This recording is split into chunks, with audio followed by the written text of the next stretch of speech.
Game on! Off gates! Welcome to another episode of Zwei Ales und Hockey Tales mit Wally. Welcome to another episode of Two Ales and Hockey Tales with Wally. And today I'm so excited to have on a 36-year-old, a 36-year-old from Ingolstadt, Deutschland. He is a legend of Germany, lacing up for Team Germany in under 16, under 17s, under 18s, under 20s, and the men's team in Germany. That is, folks, the Unter Sachsen, Unter Sachsen, Unter Ochsig, Unter Swansig, and the men's Mannschaft. For 5 Jahr, made a run to the finals back in the day with yours truly and the Landshut Cannibals, coming one goal away from shocking the world and the Castle Huskies. Played his first pro game way back in 05-06 with those Cannibals, and made his DEL debut the very next year. Might have still been in diapers with the Straubing Tigers. And in 2024-25, he is still mucking it up with those Straubing Tigers. And if my math is correct, that is 19 years of pro hockey so far. And he is still in the German show. But I guarantee can still not beat me at two-touch. Welcome on, Stephan Daschner. Thank you. Thank you. It's only been 18 years. How are you? I'm actually fine. I expected my body being in worse shape. At this age. So yeah, at this age, like it was. You've been doing it a long time, dude. Yeah, and to be honest, I thought I'm probably already retired, but I'm still sitting here, and oh, where did What? you go? I'm still here. Don't worry about that. I'm still here. Oh, There you go. something popped up here. I couldn't see anymore. So you're on your And daughter's iPad? You got a daughter? yeah, I have to like You're all my grown up, eh? yeah. I Hmm. have like a 17-month-old girl and like a 15-year-old. Oh, Yeah, it's good. It's like having a nanny. you got a built-in babysitter. Yeah, that's pretty good. Like you just realize if she's gone for a couple of days, then you know like how hard life could be. Right, when you don't have that. Yeah, crazy. Um, so you're in Straubing still. So are you from Ingolstadt or Landshut? Like born and raised in Ingolstadt. I Yeah. moved to I started playing there in I don't know, like I was 12, 13. I was driving there back and forth with my mom for 3 years. To Landshut. And then with 15, she said, okay, this is enough. We find a place where you can live and go from there. So I left home with 15 and So did Ingolstadt not have good enough minor hockey or what? no, the junior program there was like really bad.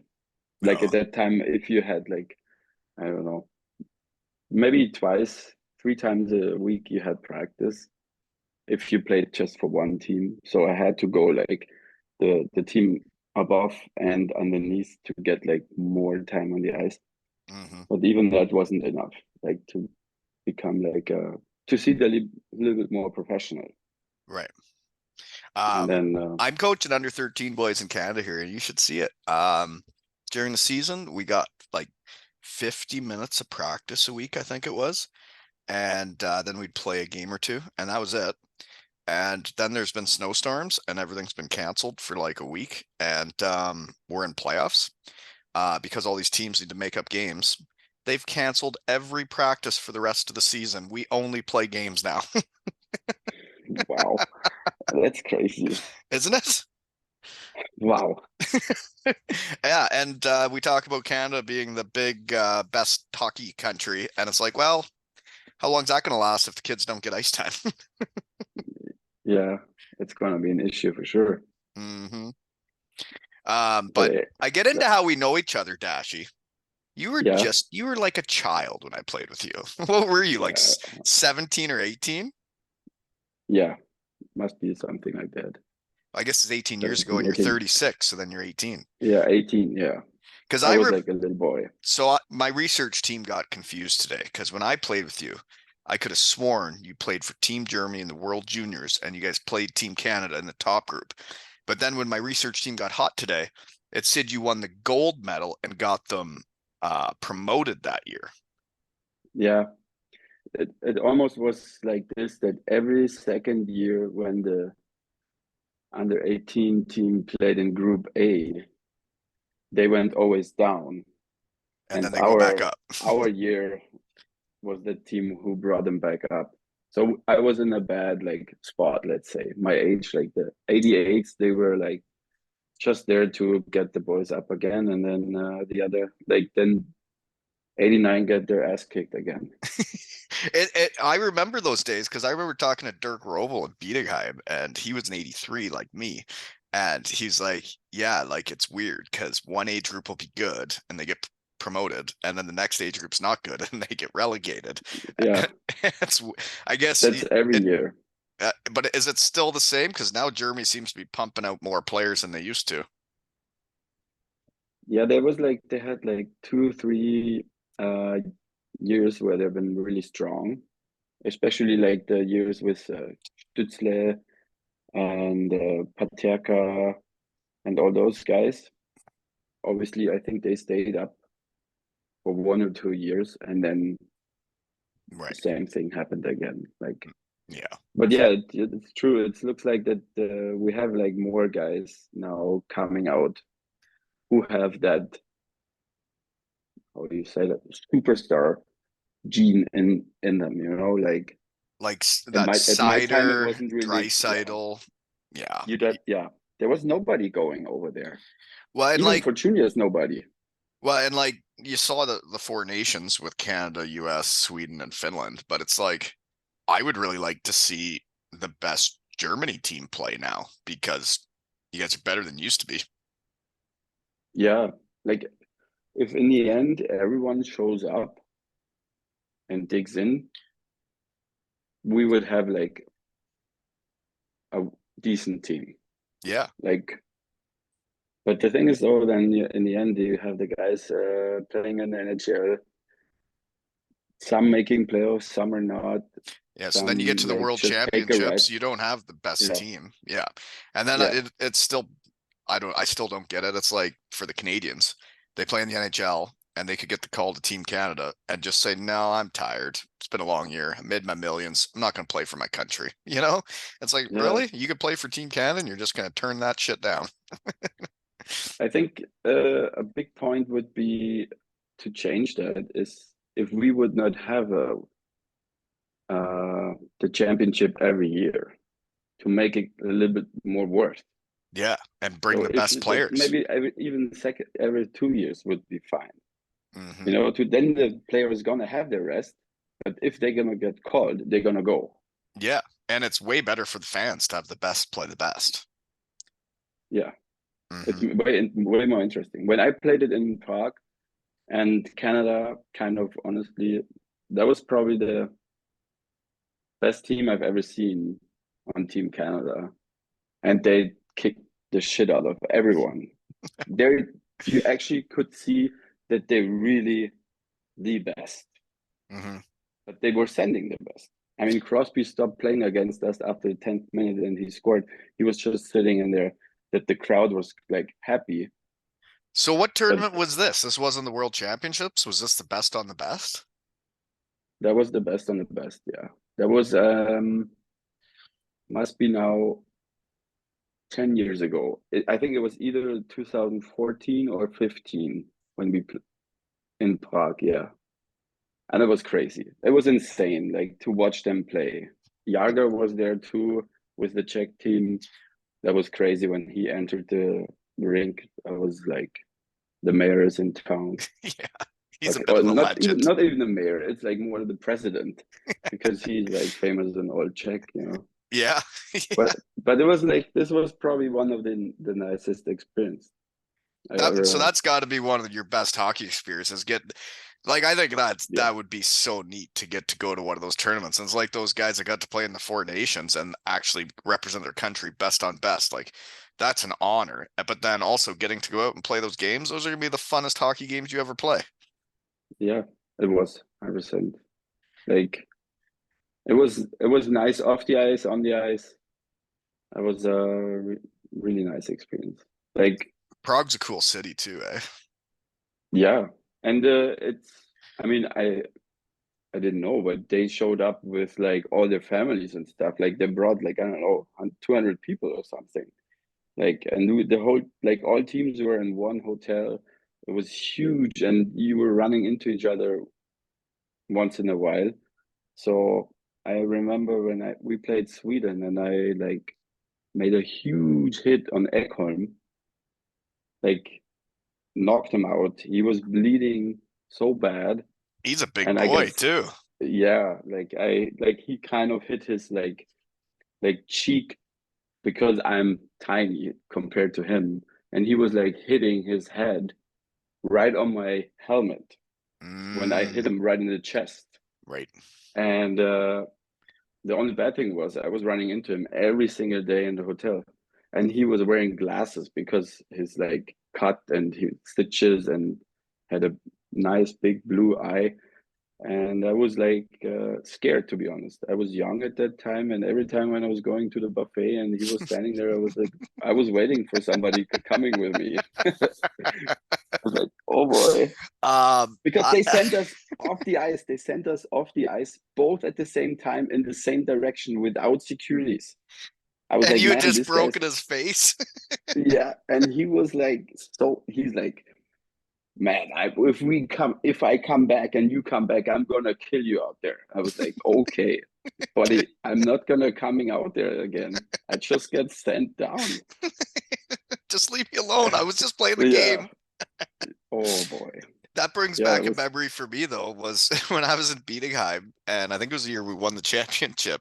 We're playing Munich in the finals, and uh, my buddy Doug Andrus, his buddy was playing for Munich, and he came to hit me, and I'm little, and well, don't come to hit me then.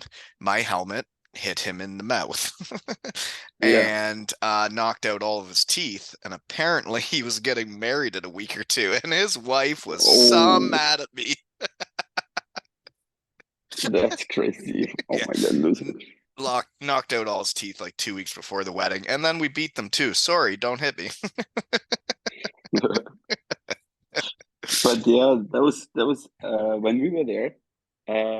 I got suspended then for the next game, and because I was so bored, I went to get a haircut in Czech. Yeah, First mistake.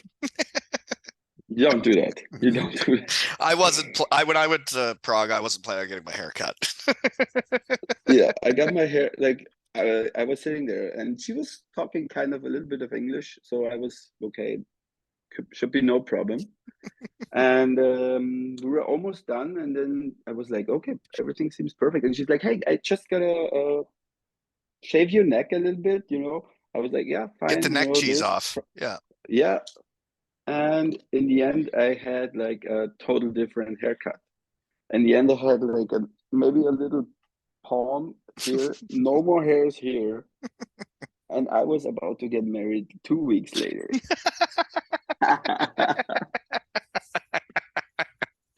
You I got was your hair coming cut in. before your wedding in Prague. Yeah, this was pretty damn Hey, you stupid. live and I you mean, learn, don't you? yeah, I went into the meeting with like with a hat on, and then obviously in the meetings you had to take your hat off, and I was so embarrassed to take the hat off, and then somebody said, "Hey, Dash, how about you taking your hat off? We're inside a house, so that's the rule." Okay, I took it off, and then there was like 25 guys like crying, laughing. I was like, "Yeah, so pretty damn stupid." Oh, that For must the have rest been of a the hell of an fucking 10 experience. days, I was like, they made pictures from behind in the meeting, sent it in the group chat of my nice little cut. And So is that the yeah, Olympics or what was in Prague? I don't even remember what was in Prague. no, that was just the normal hockey world championship. But Canada brought their best team. Yeah, that was really weird. Everyone was kind of surprised because they never like so far as I know, and I not that I'm watching every championship, but Yeah, there's a lot of once in a guys that while you say take it. no and they don't need to go, like Crosby and the big Yeah, dogs. Like they don't always go to those. yeah, but this time they were loaded, and everyone could see that. That was like crazy. Like we lost, like we're Germany, that was different, but we lost like I don't know, 10-0, 10-1 or something. And yeah, the press and the media, they fucking took us apart after. They were like, if you like having skates at home and a stick and you can skate a little, just write a text to the German coach, then you can might play the next World Championship because we suck so much, you know. And yeah, it That'll was crazy. I was in the room with Tobias Reeder, like a good friend of mine. I mean, yeah, he's I know. from Landshut, Yeah, and yeah, we had like a great time on the room. Especially he knew so many guys from the NHL, so we were talking to a lot of guys, and yeah, especially after that game, we talked like I think Canada had the goalie from Arizona that time. I don't know what was his name, Smith, maybe. Michael, is that a guy? Michael Smith? I don't know. I Yeah, don't know. but yeah, that was good to have him on my on with me on the room because every time when we run into someone, I got to Meet get them. in touch with. Yeah, that was Yeah. nice. Small world thing then is, from what I understand, is his old man is the bus driver for Landshut. Yeah, I see him once in a while. He's sometimes driving some uh some teams up here to Straubing for like little tournaments, and yeah, it's fun. It's nice to see him. Like he was the best, I would say. Well, cool thing is like now that I started this and like I got back in contact with like my hockey people, I've been in contact with people in Landshut, and somebody told me I should have his old man on, that he's a beauty, and I should also have Tobias on because that's fun and it's a small world. But in 2026, Landshut has invited me back for a charity game. I, Yeah, they do. I'm coming Like they back to do. Landshut next year. I'm coming. Like Yeah, I'm yeah, I'm then not that's making any excuses. I'll be there no matter what day it is, no matter what time, I'll be there. If they're gonna invite me then and pay for my flight and expenses, I'm in. Let's go. I haven't got an invite so far. Let me No? check. Shoot. Well, maybe they don't have to No, fly you over, but maybe no. you're already there.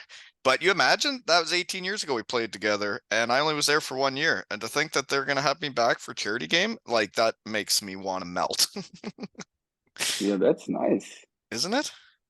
Yeah, it's nice. Hmm. Definitely. You better be I was there. there 2 months ago. I was there just talking to them how it might be like if I might go there. Depends how things are going here. Yeah, you guys got a new Um, coach, eh? Because I just had your Betroyer. Is that what it's called? The equipment manager? yeah, Betroyer? yeah, Maxi, the moose. yeah. The moose. You've been working with him for a while, eh? Yeah, I think he's here now for 4 years or 5 years. He's a beauty. Yeah, he is like a huge workhorse. Yeah. I mean, this guy is big and like I can tell he funny works guy. hard and he loves his job. Yeah, you can see that. Like he tries to make it really professional, Hmm. like for the outside and for us, and he's doing a great job. That's awesome. But it's weird though that I don't know. This is like, but this is German hockey kind of. It's tough to find somebody like who, Cares so much. yeah, and does this part of the team really professionally. You know, usually you have like German guys. Of course, they can do like they can sharp skates and stuff like that. But in the end, then now hockey becomes so professional that in the end you have an import as a trainer. Yeah. You know. Oh, But yeah. this is kind of that's what you need kind of. But on the other side, you need then to put like a young German who wants to do that and learn from him, that you have like Right. Germans in the end who can do that too, you know. I agree though, But and yeah, I understand it because like he worked in the AHL, the East Coast. He's learning, and then he brings that skill set to Germany, and I wouldn't say anything bad about any of the equipment guys I had in Germany, because in Bietigheim, Frankie was a beauty and would give me as many sticks as I wanted at the end of the season for 50 euros. I gave him one 50 euro bill, and I think I went home with like 8 sticks that year, and it was worth it. yeah. But Landshut, to be honest, I don't even think I remember who the betrayer was. Oh, that's a good question. We had like, you know, that one, the older guy with the gray slick back, not a ton of hair, just a little bit. I Mm, think his name was Lucky. Lukey. Lucky, yeah. Mm. His he was always when we were going on the road and we were stopping on the highway, on the Autobahn. He was always doing those gamble machines. See, I Like, was so young and just in my own little world, just like you would have been. I hardly remember that, but what I do remember stopping on the Autobahn before games is even if we were going to be late for the game, like we weren't going to be there 2 hours for the game or an hour and a half for the game, we could be showing up right before warmups. We would still stop for coffee and cake on the way. yeah, yeah, that's true. I We always, remember stopping for a game. I'm like, warmups is in like 45 minutes. I'm like, we're way behind schedule. We're still stopping and we're gonna get out of the bus, have coffee and cake, hang out, and then we'll go to the game. yeah, I would say it sounds like pretty traditional German, Hmm. I would say. You They know what love their though? That coffee and their that cake. coffee cake, like I wish we had that around here. When you'd badunk the cake into the coffee, Yeah, whew, yeah, it gets you going. yeah. Good thing we stopped. Got me ready to play. It So, was crazy time. so for some reason, my memory of that season, I thought it was that year. I know we played the World Junior team in Landshut, and we lost to you guys to the under 20 team. I think you were on that team, and so was Arturs Krumnich, who I played with in Bietigheim. But anyways, we Yeah, lost to the under 20s, and I remember the coach like just rolling 4 lines, not putting power play units out, not putting the normal penalty kill guys out, and then yeah, you lose the game. But then we get roasted in the media and everything. But Florian Mueller was another defenseman on that team. And I remember him playing for Germany against Team Canada. And I thought it was that year, but it's saying you won the gold medal and got promoted. But I remember him playing Canada and getting blown up so hard that he was concussed and totally screwed. And it was like the biggest hit I've ever seen. And I was watching it in Germany, and it's a guy I know getting crushed by Team Canada. Do you do you recall this? I, re I remember this. Yeah, I think that he had concussion, and I'm not sure if he broke his arm too, and they sent him home too. Like he Yeah, had to that's a wait for tough another way to two, get three out days. of the tournament, eh? You make the World Yeah, Juniors and you get hit so hard that you get sent home. yeah, yeah, I'm not and that laughing, was Flo. I feel bad actually, yeah. right? It's like, but that's exactly the age, like the year after we got everything up again, and then So it's they went probably the year ahead. I leave and go to Bietigheim with Hammer and Geipe. Yeah, Hmm. like he is. I think that he was, yeah, 1 year younger than me. So we did all we could to get them up again, and then they went there and I think that even another year, I don't know if you played with him. I think you remember like Maximilian Forster? I remember that name, but I don't think he was just like the puppy that would practice with us. I don't think he played games with us. Yeah, he came like I think he like I looked up the roster. He was on the roster, but he came up the year after because he's 2 years younger. And when he was going to Canada with the national team, they had the same similar thing. They had like two, three guys like getting sent home being hurt because it was just like not what we were used to, man. Like, Not at and it all. feels like for me, and it feels like that I don't know what they all got for food, but it felt like they've been already been being like a man for 2 years, and we were like still childs. Well, and then when I've watched the World Juniors my whole life. When Canada's playing in Canada and the fans get going, they will just skate around and try and crush people. At least that's how it used to be. Now it's not the same. Yeah, I mean the game has changed. Like now everyone is like, I don't know, like I think I Skilled, haven't, yeah, I haven't seen so many kids like doing skill every day like now. right? I think like nobody told me how to handle puck. I just did whatever I was able to. Yeah. But now you have to do like here, especially we have a guy, he has like a hockey skills center and he's one of a kind of in Germany. He's really popular. Like he has like I've heard about this guy, and didn't you just like put up a basketball net for him or something I just saw in his hockey room? yeah, I was like What's his name? his name is Alex Kerch. Right, and He's he's the big Latvian. skills guy in Germany. Yeah, like I mean, I cannot even like I don't know anyone else. Like here, like he just came here to like 5, 6 years ago, and everyone was kind of, hey, what do you want here? And 5, 6 years later, he has like, I don't know, the kids coming from they drive 1.5 hours just to get the session, for an hour. So he's And obviously doing something right.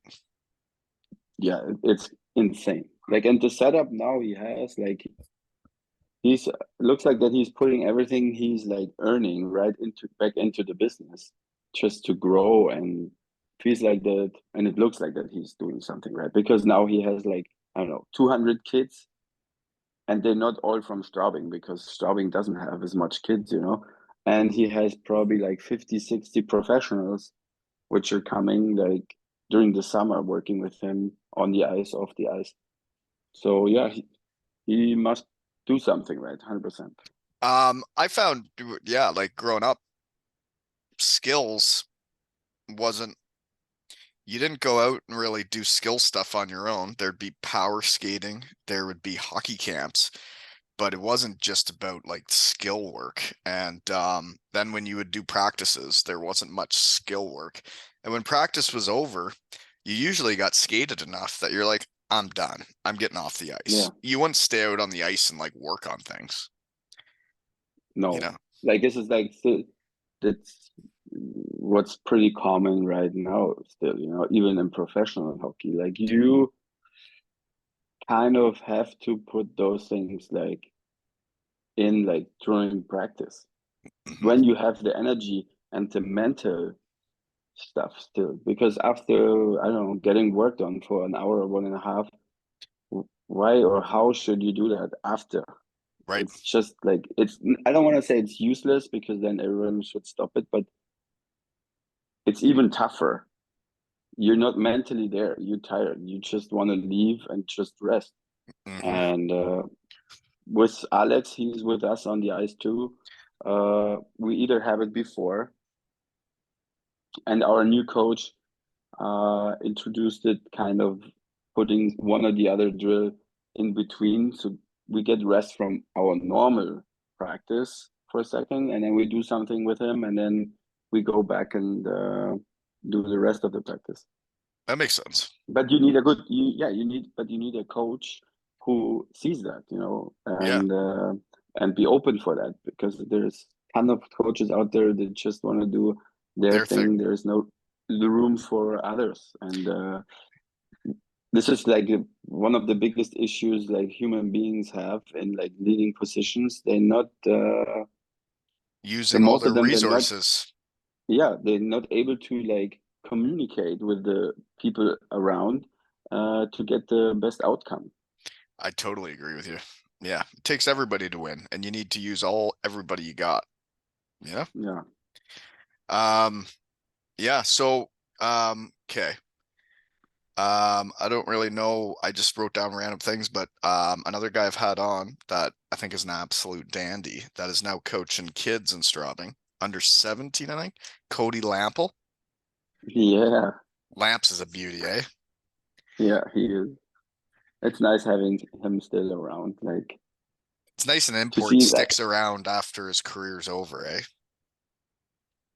it actually is because usually you're so used to this mechanism and life that in hockey you come and go and you it's pretty tough to stay in touch except like for social media or stuff. But in the end, then if you have really somebody who's staying here and enjoying and loving life in Germany, it's really nice to see.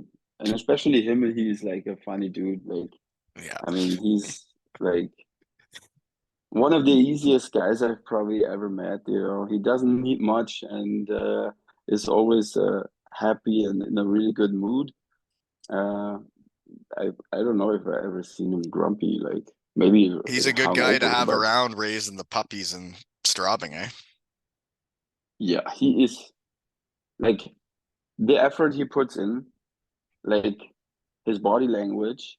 This is what you need on fucking learning kids how to play hockey because they see if he's stepping on the ice, he brings the energy. It's full go. Yeah, the way he. I mean, I don't know how it is with the language barrier with the kids, but in the end, I think with hockey, you do not really have to understand every single word what he's like. If he is explaining something, he can show. So that's why I think it's not a big issue. And how he explains it with his body, and he's like 100% in every single time. And I've even seen on his social media, like when he has them do runs and workouts, he'll do it right with them. Yeah, he's kind of yeah. But I think this is I have not done I last year when we did some off ice workouts, I would show the boys I could still do push-ups. But I saw him like doing full-blown sprints with his under 17 kids. There is zero chance I'm doing that with my under 13 kids. yeah. But I think to with under 17-year-old, I think you kind of have, I don't want to say you have to, but it's better to do it. Then you realize, then they realize really quick that you're still in the game. You earn a little bit more respect from them, Yeah, showing that you're still able to do whatever you want them to do. right. And then, I And mean, obviously I there's and gonna be guys I that just ne quicker. I never had that off ice ability really, you know, even when I was a pro, I couldn't keep up with you guys off the ice. So what I do is I let my boys tape my stick before practice and they can do whatever they want to it. And they come up with some pretty crazy stuff on my stick. But then I go out and show them there's no excuses, play like a champion, and I still make it happen no matter what they do to my stick. It's funny. They tape pucks to it. They've taped like stick handling balls to it. They give me knobs where you're not supposed to have them. Right now, it's taped like a bat wing. And you know what? I'll still go out and win the shootout. That's fun though. Yeah, but Lamps can do the sprints with them. You know, I'll do the on ice stuff. Yeah. I mean, it's like it's crazy. Like I mean, I don't see him every day, but to be honest, if I walk and pass the surface and he's on the ice, it puts a smile on my face every time, kind of. Just Even seeing if him he's just doing his thing. yeah, yeah, yeah, and especially how he's doing it makes me like kind of happy and You makes can me see the happy for the passion kids he's because got, eh? yeah, yeah, the passion. That's it. That's the word what I was looking for, and Hmm. he puts it in every day. That's cool. And that's not really a thing for the Germans, I would say. That's something which we definitely miss a lot in every job or sport. It's like it seems like we're too strict and a little bit there's no fun allowed, not allowed, but it like You need to have fun with we're what you're doing and you need to have passion for it, I think, to do it really yeah well. you yeah, especially if you want that they hang on your lips and they pay attention, and that's definitely better if you like a little lamp. Lamps just slings it. I love it.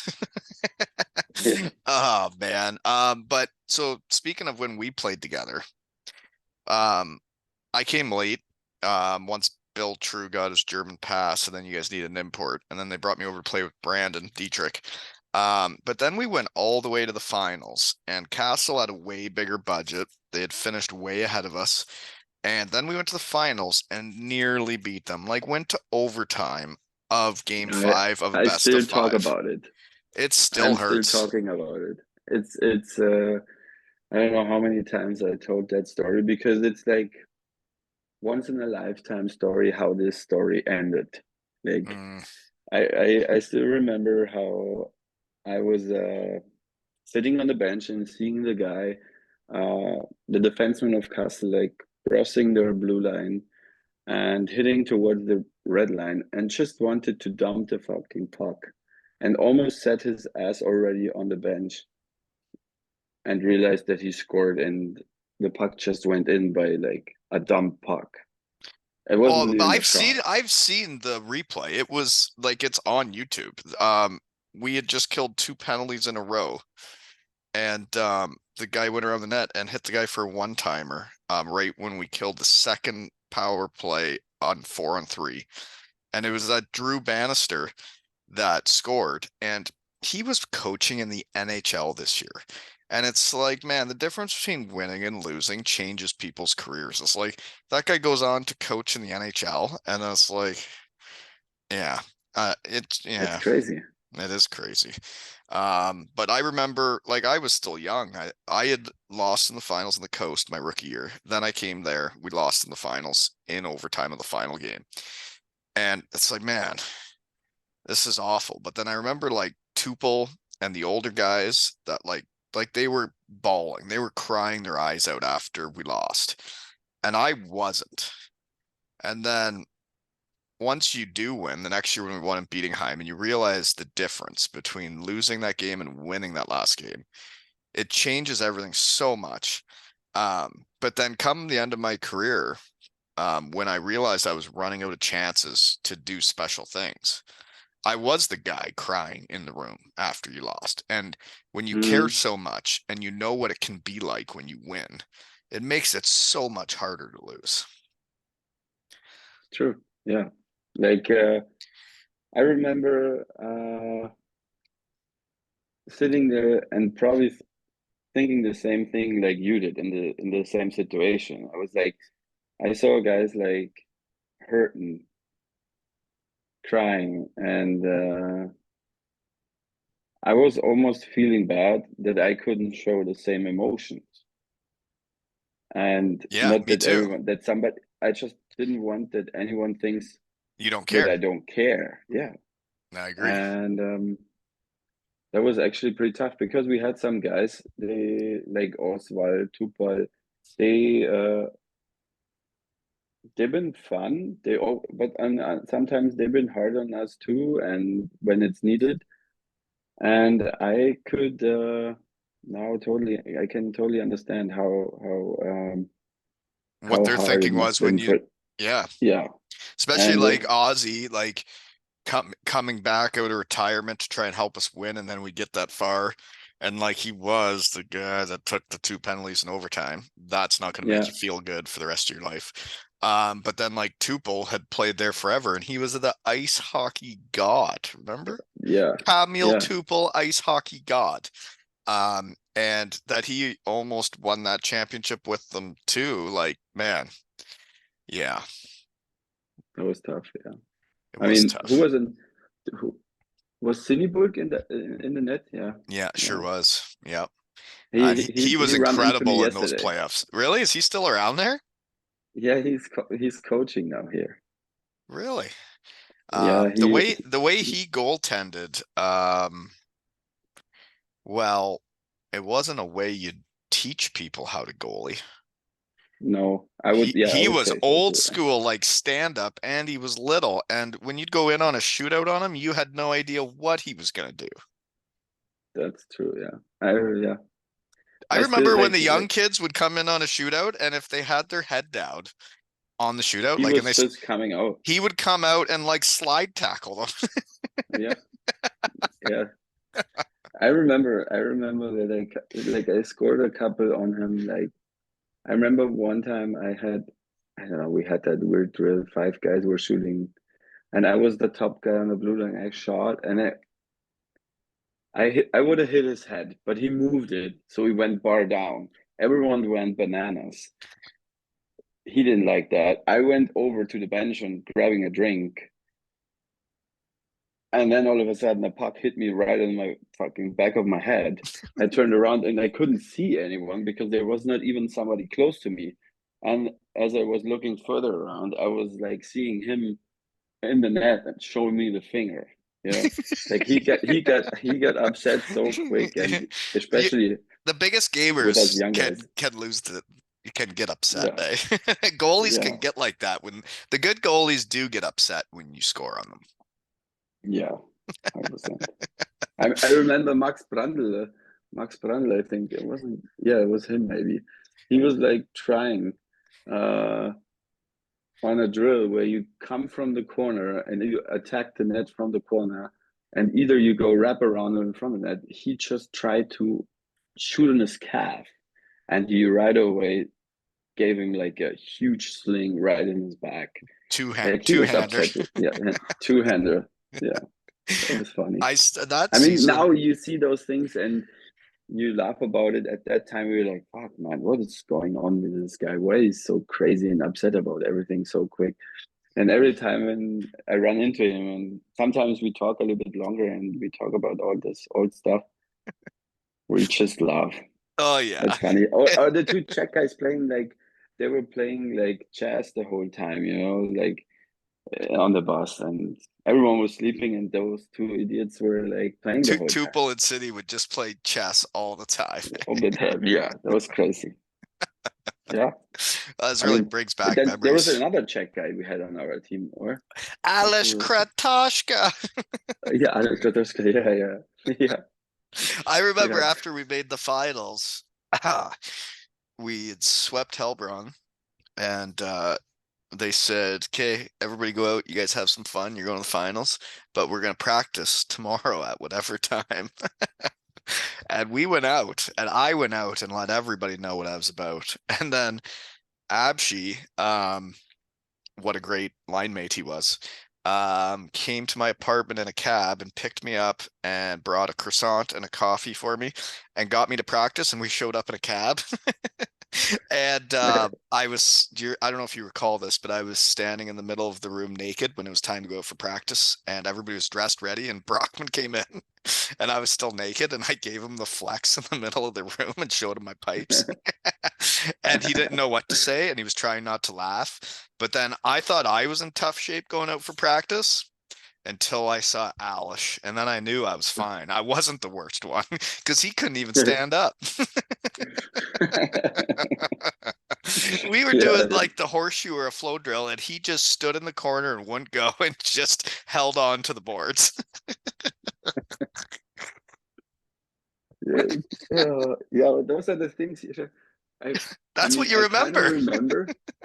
Yeah, and then, but you don't pay attention on every single guy. You have like your certain guys, but then now I talk to you, and then you bring things up, and then you're like, oh yeah, I remember, I remember that time. um, the other thing that was So, cool about it though was Landshut knew they didn't have the money to go up to the DL. So even if we would have won, we wouldn't have gone up. And when we did lose in overtime of the final game, I remember we had a fan party after, and shoot, it nearly felt like we had won. Like yeah, everybody was cheering us on, everybody was happy, and they were telling us how great we did, and that was a fun night too. yeah, 100, yeah. But this is kind of, I would say I experienced this now a couple times. I mean, not till to the final, especially here now. Last year we made like the semifinal. Uh, I mean, at one point, if you're still going, everyone wants you to win, of course, the championship. But then as soon as it's over and you You, accomplished something which was more than expected, yeah, I think obviously the party winning it, is you different. can probably picture it. Yeah. But as far as I can see how our fans reacted, they were like going crazy. And if sometimes it depends if you're on the road or not, and you're coming home, and if you really can enjoy and take the vibe from that day. I mean, to create the same vibe like 2, 3 days later is pretty tough. Yeah. Um, so that's why I think is even I mean, winning the championship on the road. I mean, I take it, but to experience the whole thing, going your town like going crazy, yeah, you gotta win at home. Yeah, when I won in Bietigheim, we won in Munich, and nearly half the arena was Bietigheim fans. But yeah, then you do the bus trip back, which was cool because then it's just the team and you got the beers full and you just won. And it's a pretty long trip and it's pretty fun. Yeah. But then when you get back and everybody's waiting for you, it's like, well, it's like 2, 3 in the morning now, and I'm in one. I don't even know if I should be here. You but yeah, that I just find it so funny that Landshut's gonna have me back 18 years later because we only played that 1 year. We almost won, but I remember the fan party. I ended up at a bar downtown Landshut that's down in a basement. And it was a Yeah. lot of fans, and there was Hammer, Geipe, Abshi, all the dandies, and Hoondhammer, and all the boys, and we were having a time. And then it got to the point where it was time for me to leave, and I think it was Hoondy that helped me out because I was in one, but he took me to get a late night snack, and then he got me in a cab. But he wrote my address on my arm. He wrote where I lived on my arm and said he, and then he put me in the cab and said, "Take him here." But they still have that. They still have the bar you guys went to. Really? They still Oh have my God, those. I can't Yeah, wait to go back. It'll be so much fun. yeah. And I know the place where you probably had your snack. I think they still have that place. It's still running. Like it's right next to the where the cabs are standing. You can have Yeah, like those midnight snacks. and then hop in a The cab. yeah, yeah. They still. To be honest, like I think I should go there once in a while Um, and meet with the boys there. so you're 36 now. How much longer do you think you can go? I feel like that I can. Because you're still in the first league. There's still the second league. There's still the third league. Yeah, that's yeah. I would say in overall, it feels like it depends on the league, but I think in this league I could maybe do a year or two, maybe a year for sure. Two, I don't know. It depends. I think I have that feeling that the that you're getting worse at one point is coming quick, but it's not now. But it could happen like during the next season, and then it goes quick. I think that's mental though. Like I think once you have it and you're a pro and you've been doing it for so many years, even if you lose your step, you know where to be positionally. You know where to have your Yeah, stick. You know your body true. position. It's like I can't get around anymore, but like even my last year in Cardiff is like my knee doesn't work anymore and I can't get around, but I know where to be. I know where the goals are. I know where and Yeah, once you're like a pro and you know where to be and what to do, having that extra little giddy up in your step really isn't, it doesn't make you not effective. yeah, true. Hmm. So I would say at least till 40, yeah. Yeah, you should. Yeah, Yeah. I'm But like 41 and I haven't played in I like couldn't eight stop now. years. I couldn't stop now. Like right now, if even like you're getting older and you're thinking about your future or what you're going to do, I still don't know what I'm gonna do. But That was one of my it questions. comes, Have you thought about after hockey? Because it's a yeah, weird thing to get into. I did. But then I had one option or one solution would have been being a ref. Mm, yeah. And they're looking But for then I have to ex-hockey stop. guys to be refs. Yeah, Like I had Polo on. He came on the yeah, podcast and he is having a great time still being in the game and being a ref. yeah. And it's but the only thing is then I have to stop after this year because they want me.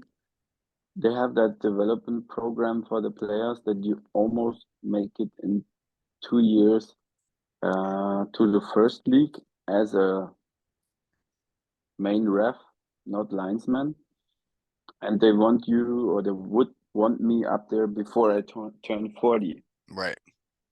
and that would make me stop playing, and that's Not what you want to do.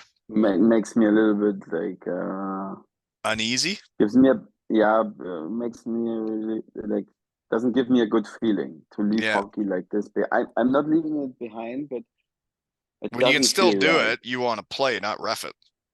Yeah, that's what I mean. Like I think I took that I made the decision that I actually want to play as long as possible, because I think I will regret every single year I'm not playing. If you But can. I came up with that solution, or with this maybe a half a year ago, because I was like overthinking it a little bit too much what I'm gonna do, and then I was like, you know what, like I don't want to stop, because first of all I have a ton of time at home.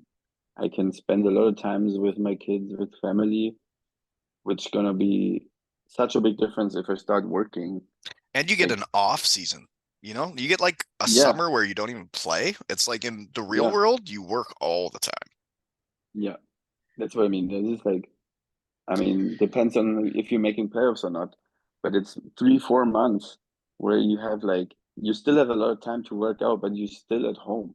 Like Hmm. you're on your own, and nobody's like really like begging you for something unless you have like a 12 month deal. But I'm not signing those. No, I don't. No. I love the off season. I was one of the best at enjoying the off season. Yeah, like this is like great time. I mean, Yeah. this And is like I so mean, is you get taking used to it so naps. quick. So is taking Yeah, naps. Hockey players get to yeah, take naps. You don't get to take naps yeah. when you grow up. No, this is like crazy. Hmm. I Yeah. mean, I don't know what times were we practicing all the time when we were playing together? I Did we think practice at night? I think so. I think we waited around all day to practice, and that's stupid. Yeah, yeah. And Yeah. that's what this was, I think, the only time, or the only years in professional hockey was in, I think, in Landshut. I mean, my days were crazy. I mean, your days were crazy as well. Like you, there was no reason to go to bed. I mean, I slept in always till 12. I mean, there was no lunch. I had no breakfast. There was lunch right away, or no When lunch, there's no breakfast, and reason to go to bed if you don't have to wake up and get at it. no. I mean, my rhythm was, and my girl at that time, she was like, man, get a life. Get a life. I was sitting in front of the fucking computer or PlayStation, whatever it was at that time, and having a blast till midnight, at like middle of the night, screaming around, shooting people in some games, whatever, and Being a went to kid. bed at 3. Yeah, fucking just being a kid. Hmm. I should have been a grown up, but I was a kid. I do think that team in Landshut, though, like I thought that team brought my love of hockey back. I thought we had a team of great dudes, like the old guys that were from Landshut, the German guys like Daffy, Ozzy, Tupel, but then like Abschi Hammer, Geipe, Hoonhammer, Weltsy, like they're some of the best teammates I ever had. Yeah, I think you're right, and this is just because they never really left Landshut, Yeah, because they've been always together, and these guys as a unit they're like a family. had so much. Yeah, yeah, they were like always together, and they had so much fun. And the good thing was they were not this type of German group which were like just them. They really, in my eyes, they really tried to introduce every single person who came to Landshut, even the imports, and that made this group so special. I And totally as a agree. young player, as soon as they respected you when you did your job, even as a young player, you had a lot of fun. And I mean, this was not normal for that time. When I Now re it's different. there were other German teams where like you'd talk to imports or other Germans you knew, and they would say it's like, well, the top German guys, like they don't really hang out with the imports or the young Germans, and like they think they're awesome. And those guys were not like that at all. And like Hammer and Geipe then go to Bietigheim, and I see them do the same thing there. Like he'd have Schweinebraten on Wednesdays, Mittwoch, and he wouldn't just invite their little crew of Germans. They invited me, and that's when I realized I was like, oh my God, like I'm in with these guys. Like they invited me to Schweinebraten, and it means a lot to an import Mm, when you fly across the world and you start a new life. If you're just sitting at home by yourself all the time, it's not very much fun. But then when the Germans invite you to do stuff and you're like, okay, I'm part of this? yeah. But did Hmm. you play with was Matzi playing there too? Yeah. Oh yeah. Yeah, yeah. He was our That's captain where when we won it. this is like I was living with his family when I was going to Landshut. Really? Yeah, I was living with his wife and his two daughters, yeah. Uh, Because his dad was my coach. really? Small world. Yeah, yeah, it's But crazy. it's still to this day, like randomly, I'll get a FaceTime from Hammer or somebody, and it'll be all those guys together, still being a family, still drinking Yeah. beers, still having fun, and they think to FaceTime me, and it means the world. I'll still never forget the first game I was coaching the Ripley Wolves. We're having our first game. It's my first game coaching them, and as soon as the game ends, we win the game and those guys FaceTime me. I start shoot like these guys that just won a game think like, why is he answering his phone and on the call with these guys? I'm like, well, if they call, I'm answering, and I FaceTime with them for a while, and then I passed them around the room. And they got to say hi to all my boys in Canada, and it was so cool. It was so hockey. 18 years later. Yeah, yeah, that's so nice. I saw them I think was it this summer or last summer? There was the Landshuter Hochzeit, this Yeah, what the, this parade every 4 years, they've and told me about I it. yeah, and Sounds fun. I run into them, and they've been still all hanging together. They've been yeah. Yeah, yeah, and I I thought think though that we were a tight team, and that's how we got so close to winning it all. Was we were all in it together. I think in the end this is what it needs like to get that far. I Oh, mean, totally.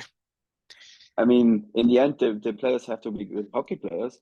But if this bonding process doesn't happen, then you have like a big problem to make it that far. Say it like this. Oh, You have better chances with a group like this. 100%. And the more the team cares about each other, the more shots they'll block, the harder they'll try, the more they'll do to win the game. And it's the little things that actually add up to win the game. And it's about caring about each other, in my Yeah, eyes. almost the same uh, what we had here or what we have here in Straubing because we're a low budget team.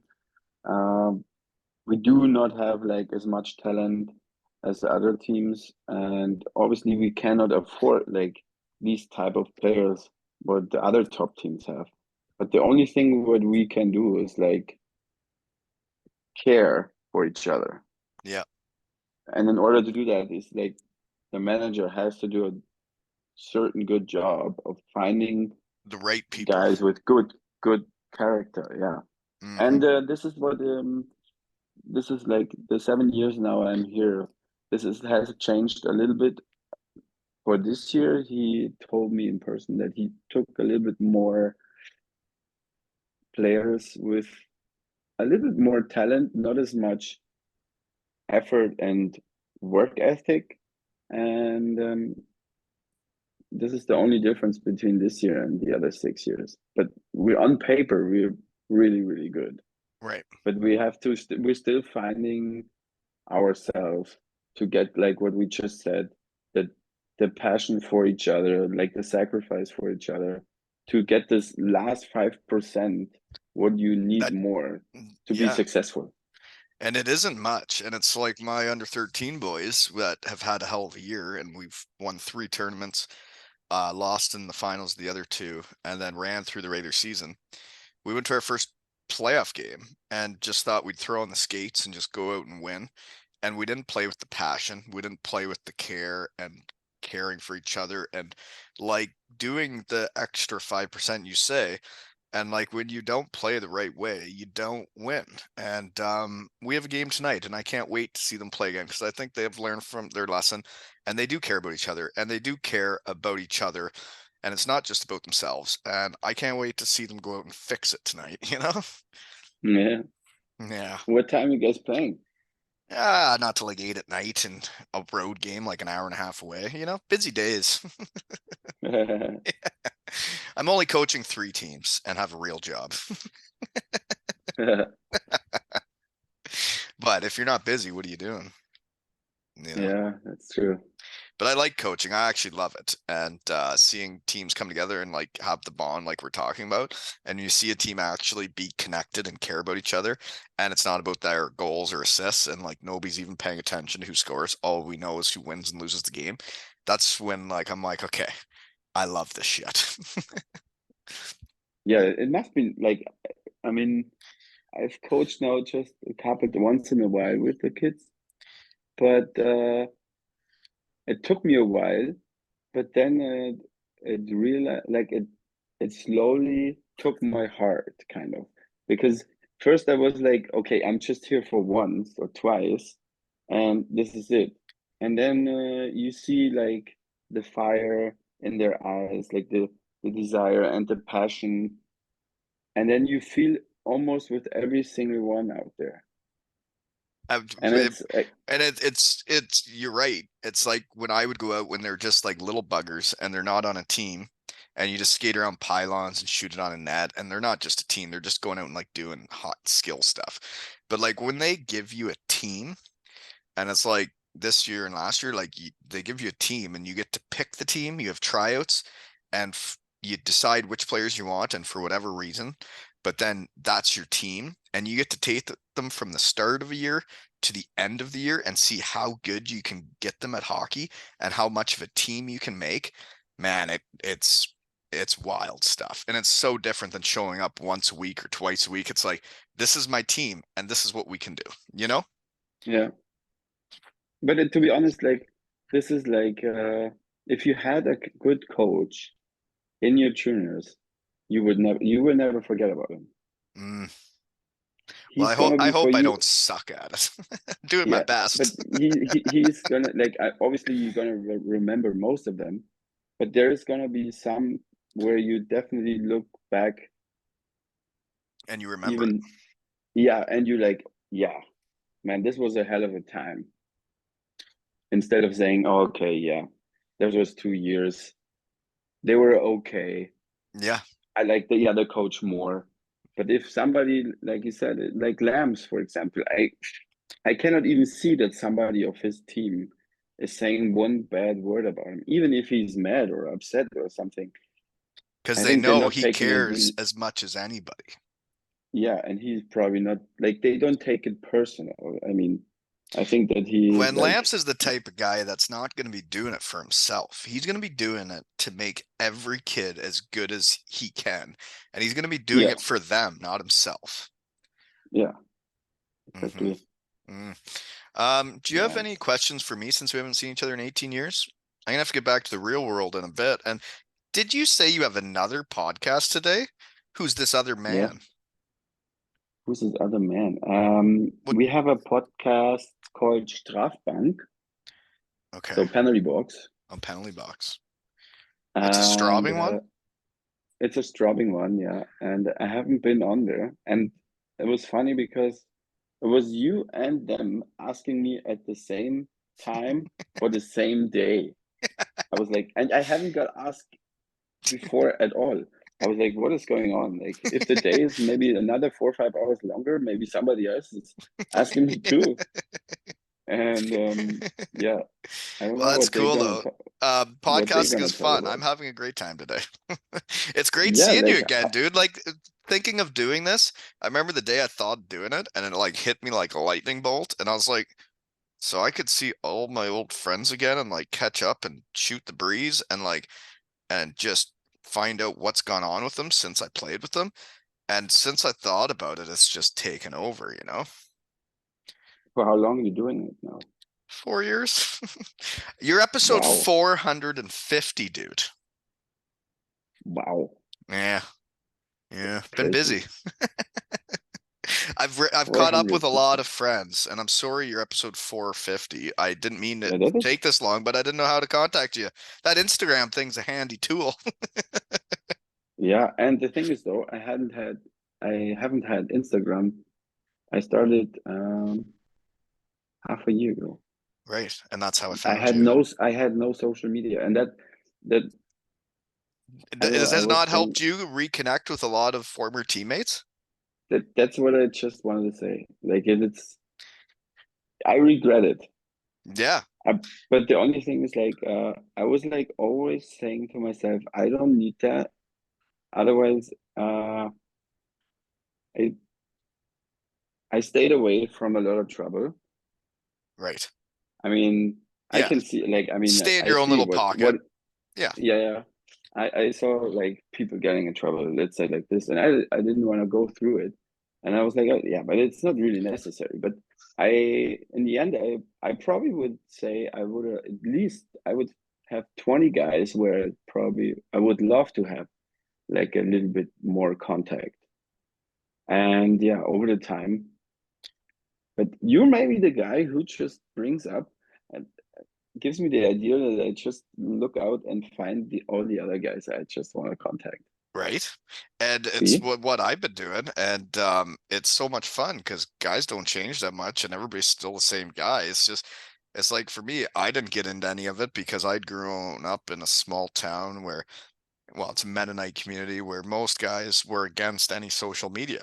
So I wouldn't do any of it. And I was like, no, we don't need that. I don't need that. And I go to Germany and I don't have those things or any of it. And it wasn't even a thing back then, but I didn't even have Facebook. I didn't have any of it. And you lose contact. I lost contact with like my friends from home because I'd go to Germany for 8 months and not really talk to them because I'm just gone and I'll see you when I get home. And then when you can stay in contact, then you can make plans, you can see each other. It's just so much better to stay connected with your brothers in hockey. Yeah. Especially,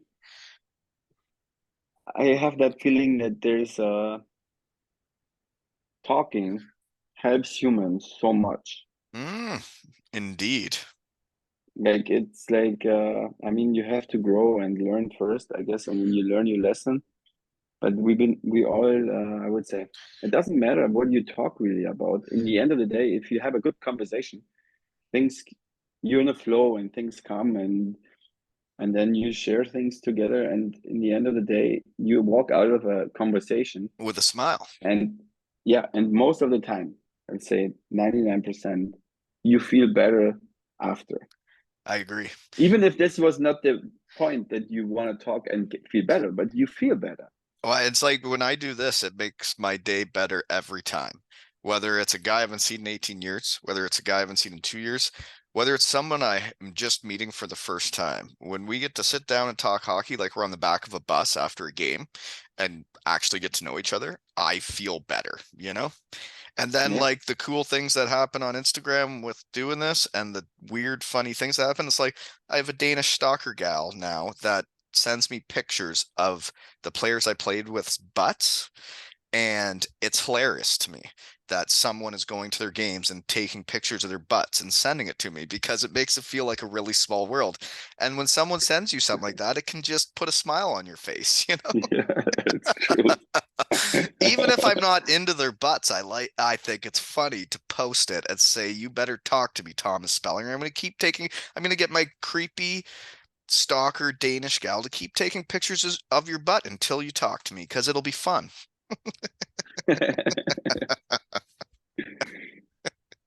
Oh That's God. crazy. But But you guys we have to get one of the other Germans too on there. Have you had one of the Landshut guys on there too? oh yeah, I've had Hammer on a couple times. One time it was one of their FaceTimes random night, and it was Schmatzy, Geipe, Hammer, and I forget someone else was there, and we just talked like we normally would, but we made it a podcast. I was driving into town and they called me and I'm like, I'm turning around. I'm going back to my computer. I'll call you right back. We're doing this. Man. But yeah, some of the other Germans fed on that you might know is Mark Whitfoth. He's around your age. Yeah. Yeah, Carlos, baby Carlos from The Hangover. Corey Mapes, Marco Mueller, You uh, played with Corey Mapes? in Hellbraun. Yeah, when Germany asked me to kindly leave forever until Landshut invited me back in Oh my 2026. God. Corey I Mapes played is a with him beauty. in Düsseldorf. I played with him in Düsseldorf, Yeah, he's a great and guy. he is a beauty. Yeah, Oh yeah. Him and Marco, they're like first cousins. They're like really related and they're both like high-end dudes. yeah. Yeah. But it's Corey fun every Mapes. time, man, catching up. And like this has been a blast. And Yeah, other guys, I have so many notes written down that we've just been talking, but you also played with Rob Collins, my favorite player growing up. yeah. I saw him in Berlin a He's couple coaching in weeks ago Berlin now, because eh? he came back. When I saw him, like I wasn't expecting him being on the bench, but we had pregame skate and he was standing on the bench and like talking to somebody from our team, and I was like, this looks familiar. I know this guy. And then it just hit me in the corner. I was like, yeah, this is Rob, man. Holy shit. I was, I mean, as soon as I was able to go over there and not like during practice, I talked to him, and it's just so nice to see somebody where you like share a ton of time with, Yeah. Oh and yeah. you went like through things, like this is not just it, you can't call it a normal job because you go through like so many emotions and bad times, good times, and that's what makes it so special, and The that's why we relationships in connect so good. hockey are totally different than what you're going to get in the real world. Yeah. And Hmm. this is going to make it so tough because every time when I think of a normal work and how I'm going to talk to my colleagues, I would call them colleagues, not friends. But it's like they're going to be shocked if I'm talking to them like I talk to you or to one of my other old teammates. Yeah, They were like, you Bobby, can't what are you talk like talking about? you can't talk and chirp people like you can in the cabina. No, you can't. Yeah. And this is probably exactly the part. I mean, obviously, you're going to miss hockey, but I think the cabine and the guys is the stuff what you're gonna miss. And that is what I missed. And there were certain things missing in my life when I came back and started the real world, but the room and having a team was the thing I missed the most, and guys to screw around with and like just play the game with, like not actually playing hockey, but hockey isn't just about hockey. It's about playing the game all the time, and it's in the room. It's before practice. It's after practice. Going for lunch with the boys. Um, Coaching kids and doing the podcast is what brought it all back. And it's like I feel like me again. I'm like I have a team. I'm gonna get to go coach a team tonight and mess around with them, joke around with them, see them have fun in the room and become hockey guys like I was. And it's all I need, you know? Hmm. Sounds like a good plan, though. Hmm. Yeah. Be nice to get paid for it instead of pay a lot of money to do it. Yeah. At um, one point, we had to pay all. yeah, you got to put in your work, right? Yeah, Um, pay with your body. well, one thing I got though, dude, is I find it neat the German puppies I had, the young guys that were on the teams I was on. I don't know if it's normal or what, but like seeing your career, seeing Carlos's jersey retired in Freiburg, Mapes will have his jersey retired in Helbron, Marco will have his jersey retired in Kassel. Then Renee Schoff's got his jersey retired in Bietigheim, and like seeing all the puppies I played with still playing and loving hockey is the coolest thing ever, you know? This sounds good. Yeah, Hmm. yeah. Like as long So I guess what I'm it's like, trying to say to you is I'm proud of you. Okay. It's the thank you. last nice thing I'm going to say to you. Okay. Okay. No, thanks. No, means a lot.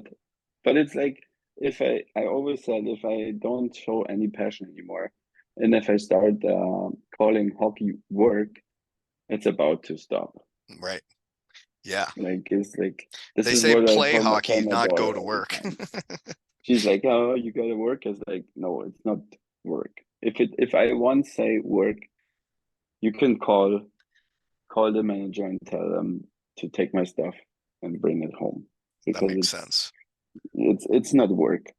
No. But at one point, where there has been probably years where it almost went to work Well, it because things feels were like not it, going right? as well. Yeah. Yeah, When it gets but stressful, the team's not doing well or you're not doing well, and then it feels like a job. And it's not supposed to. yeah, it's no. If you hop in the car and drive to the rink and you kind of find a way out there to not drive to the rink, then you know there's something not going the right way and it feels like work, yeah. But it hasn't been really that bad, to be honest. Like I wouldn't really change much, say it Right. like this. Things Well, things and I worked out pretty good. your career has worked out pretty good. And the one thing I saw was 2013-14. You go back to Landshut, you've been dabbling in the DL, you've been playing a bit, but then you go back there 13-14. You put up a point a game, 43 points in 43 games as a German D, and then you've never played another game in the second league. Eh? Yeah. I was so scared at that time going down because our team in Hanover got sold. And I thought they're gonna ruin my career with that. They said, okay, every single guy under contract is going with the license to Schwenningen, and they're gonna take over every single contract. And it was like a month before the season started. So every other team was like packed. Oh, They were full. There was nothing open.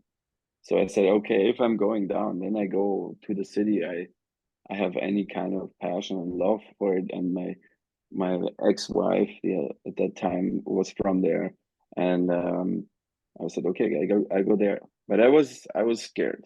I had my pants were full of shit. Like honestly, like I thought I'm one injury away of not coming up again. right. But then you've never gone And back and you showed yeah, everybody and what that you was can the do. best year I've probably experienced for me personally, because when I was in the DL before, everyone wanted me to be like a defensive defenseman, do nothing special, just be safe and don't do crazy stuff. Yeah, just be a young kid and just And fit in. yeah, and as soon as I had that year in Then this you got your when I went opportunity. back, yeah, I got the opportunity. The coach there gave me tons of chances. I messed up things too, but then when I went back, everyone was seeing me in a different Roll. picture. Hmm. And I was like, okay, yeah, this is exactly what I wanted. Took me 8 years almost. And but I'm finally where I wanted to be, and the people see me as I see me. Yeah, and you get to play the game the way you should and the way you play it. Yeah. And that was probably, I mean, if somebody would have told me that before, I would have said, yeah, for sure. Stop saying shit here. And then in the end it worked out. I could have left like the in at Christmas already. Somebody like two teams offered me like going up in the DL. And then I was like, okay, should I really do that? Should I do that not? And I came up with a solution that it was pretty damn stupid to go up there because they need a guy because somebody else is injured. I'm gonna go up. Then they're And going to as get soon as healthy and then it's back to normal. yeah, and then it's back to normal, and I'm sitting there, season's running out, I have no contract, and then everything starts over. And I said, okay, fuck it, I stay here, and then I start all over again from August the right way. And then Düsseldorf came up with I don't know, there was a German coach, he really was fired up and gave me a good feeling and You never took the look back. opportunity. Yeah, and then that was probably the best decision I made. And it was that very next year you made Team Germany for the first time. Yeah, like, and this is probably everything like came down to that coach who gave me just this his trust Yeah, and and the opportunity, trust and opportunity. I had all this like how you said it like what's the English word? I was Say it in German. I'll see if I can figure it out. confident. I was Uh, full full with confidence from the year in Landshut, even that it was second league. Like, I don't want to talk it like bad, but I was like so full of You loved hockey. yeah, I had fun. I had so much fun playing hockey. But it's the same as when a kid gets cut from the top team when they're young. It's like, okay, so you can be all pissed off that you're not the bottom end kid on the top team. Or you go down to the second team and you get to be the guy. Like you get to Yeah, have the puck more. You get to be out there in all the big situations. And it's going to make you a better hockey player than being the 6D man or the last forward. And you never get yeah. your time. You never get those opportunities. And you don't get to really play the game the way you should at that age. And it's not the worst thing to not make the top team. Like it's all how you look at it. That's what I tell our young players now all the time. Like I can see that it's really tough to trust my words and to believe what I'm saying. But and in the situation when you're young, obviously you want to get up as quick as possible. But Maybe for it's what not. price are Yeah, you doing it? right. Oh yeah. And has been now more and more players who went through the situation I went through. And I mean, now we have I don't know if you know, but we have that under 23 rule. I mean, obviously, yeah, they have to play them or they have to put them at least on the bench. But in the end, it doesn't mean that you play. Like they just No, sit there. they just sit there. Yeah. Yeah. And they could easily just throw this rule Away. And away and then just say, hey, if somebody's good enough, he's going to play here anyways. exactly. I think Like, those rules are stupid. And they're saying it's to build up the younger players. I personally don't think it's building them up at all. If they're not ready, no. they shouldn't be there. And the Yeah. guys that are the best players should play because it's professional hockey. And then when the puppies are ready, they make the team. Yeah. And Mm. now it's like they turn 23 or 24, they get out of that rule, And then they're and screwed. then you can't use them anywhere because they Right. weren't just like sitting Because around they've been and sitting around for a couple of years. yeah. And then they're not gonna make like the second league. They probably have to start all over in the third league. And So, yeah, sometimes maybe when they're making these rules in hockey, they should ask the hockey guys what they think. yeah, that's why we have now this like this players union kind of. I mean, they still growing, Uh, but you guys are getting pretty professional over there, it sounds like. yeah, kind of, kind of. We learned our lessons too, like, Right. but You live and you like, learn. yeah, this is like, yeah, it's tough. But it feels like at some point that our yeah main guys who run our league, they still have no idea. Mm, I've had I had that feeling quite often in Germany that there were some people that were in hockey that really didn't get it. No, they were really not like they. There's too many people. They just like businessmen, Yeah, and they're really not haven't hockey been guys. really no, and they haven't been really in touch with hockey. And in the end of the day, that's the same like here. Like we, our like our facility is a big construction. They built a new part for the junior team for dressing rooms and all this stuff. And now next year we're gonna get a new dressing room because I think. I don't know if have you ever seen it, but we have the smallest like dressing room what a professional team is gonna have. It's almost that if everyone reaches out with a hand that we can touch each other. That's how small it is. So now they're gonna get a new setup and they start as soon as the season is over. But nobody hasn't asked one question To the how players. yeah, how this dressing room should look like maybe, or what's needed, or what how is like just your stall maybe should look like. Those are just the little details to make like a big difference. And the hockey guys know what they want. 100%. Like It's the there has same. been guys. I played in Cardiff and they're building a brand new arena, and they never asked the GM, the hockey guy, like my hockey mentor. They never asked him what it should look like, where like the doctor's room should be, where the locker room should be. They just built the arena, and like there's so many things that could be better. And it's like the Bremerhaven arena they built, the Cardiff one they built. There's like 5 feet from the glass to the first seats. Those Yeah. fans need to be right at the glass every time. There should not be a place to walk around the arena in between the game and the fans. The seats need to go right to the glass. And if anybody's That's building why an they arena go that doesn't get that, they're idiots. there. That's why you go there. And why I mean, there's gonna be certain fans they want to sit more on top and see the game from on top, but there's 100% a ton of people who just want to be as close as possible. They want to be in their faces if they get hit, if like Yeah, things are happening right in front of them, even if they maybe don't see the whole surface perfectly, but they want to be just as in the close as action. In the yeah. action. Yeah. Well, I think it's really cool you're still playing, dude, and it's a pretty impressive career you've put together from when you were Thanks. just a little puppy when I played with you. But I do think going to the finals that year and almost winning it, it helps people's careers.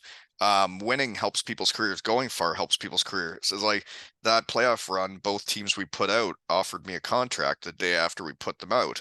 And it's like, well, if we don't beat them, they're not offering me a contract. And you as a young guy playing a lot of minutes that year and then going to the finals and almost winning it is showing what you can do even as a young guy. And then you were in the DL the next year, you know? Yeah. I Mm-hmm. mean, uh, I mean, in the end of the day, you need, especially the young guys, you need a good team, you need the good chemistry, you need a coach who has like the balls just to throw guys out there, maybe at the start of the season and see if they're capable to keep up with the big boys out there. And I mean, I was luckily a guy who was able to, Yeah. and Oh yeah. I liked you had confidence even as a young pup. I remember the old guys trying to give you uh, shit for having confidence, and I'm like, leave that kid alone. I mean, how many times, like, over my career, I was like getting shit for like trying like too much, you know? It Yeah. just, I mean, obviously you have always somebody who's gonna not get, like what you're gonna do, but you can be like the guy who just accepts being a normal player, or you're gonna try Do as something much as you different. can. Yeah, do something different. Of course, you're gonna eat shit for that because not every time it's gonna work out. But in the end of the day, they have to see what you're able to. Yeah. And you have to show it. And if you don't have the confidence to go out and try it, then you are Yeah, just a normal guy out there, right? yeah, and then it's gonna be a normal career, let's say. Yeah. Yeah. It's not it doesn't make it a bad career, but it's I mean you in the end of the day, if I look now, there's not a ton of people in from my age, from 88. There's a couple more guys playing, but I can There's the not a rest lot. the rest is either quit or is playing down in the second league, or most of them I would say they already stopped. Yeah. Oh yeah. There sure ain't many 83s out there. That's why I podcast now, so I'm still part of the game. But it's cool that you're still playing, and I'm a big Straubing Tigers fan. And can you, when you go to practice next, can you remind Moose that he owes me a Straubing Tigers jersey? And if he wants to Okay. send me yours, I'd appreciate that.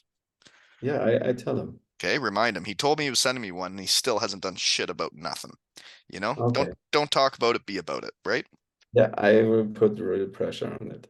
Okay, thank you. And it's been great catching up. Oxen Ja, years vorbei. Is that right? äh, No.